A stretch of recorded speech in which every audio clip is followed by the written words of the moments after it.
महायुति सरकार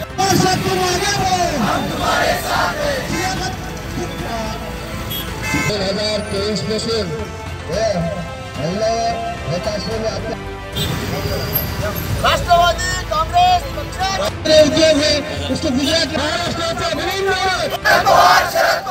च्या वतीनं नांदेड येथे ITO कॉर्नरमध्ये आम्ही राज्य सरकारच्या विरोधात या ठिकाणी निषेध आंदोलन करण्याचं ठरवलं होतं। आज या ठिकाणी आम्ही निषेध आंदोलन करत आहोत।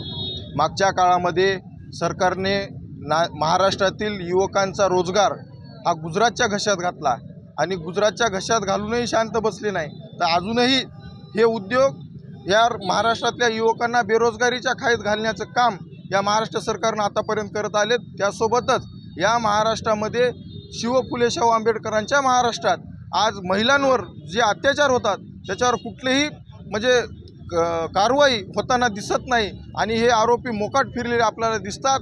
एखाद्या संघाच्या शाळेचा अध्यक्ष हा निर्दोष सुटला पाहिजे म्हणून त्यांना अटक होत नाही, एखाद्याचं एन्काउंटर होतं सर्व प्रकरण दाबण्यासाठी। अशा अनेक विषय, शेतकऱ्यांचा पीक विम्याचा प्रश्न असेल, नांदेडमधले आमच्या नांदेड उत्तरचा आमदार बालाजी कल्याणकर यांनी शेतकऱ्याचा पीक विमा हा तिकडच्या कंपनीकडूनच उचलून घेतला, अशी सर्व शेतकऱ्यांमध्ये चर्चा आहे।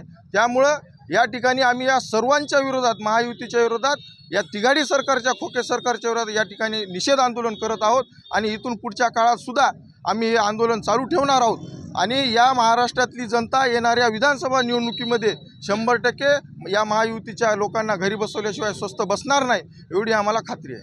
सरकारचा तीव्र निषेध करतो, जेणेकरून आजची महाराष्ट्राची परिस्थिती पाहता त्यावर होणारे अत्याचार, निश्चित ह्या सगळ्या गोष्टीकडे किंवा जे जिनियन प्रश्न आहेत महाराष्ट्रातले त्या सगळ्या गोष्टीकडे सरकार हे जाणून बुजून दुर्लक्ष करत आहे। विशेष करून कुठल्या तरी फसव्या योजना लोकांपुढे आणायचं आणि लोकांची दिशाभूल करायची, त्यातून कुठलेच मार्ग काढायचे नाहीत, त्या सरकारनं असं ठरवलेलं आहे। म्हणून आम्हाला या सरकारचा जाहीर निषेध आहे।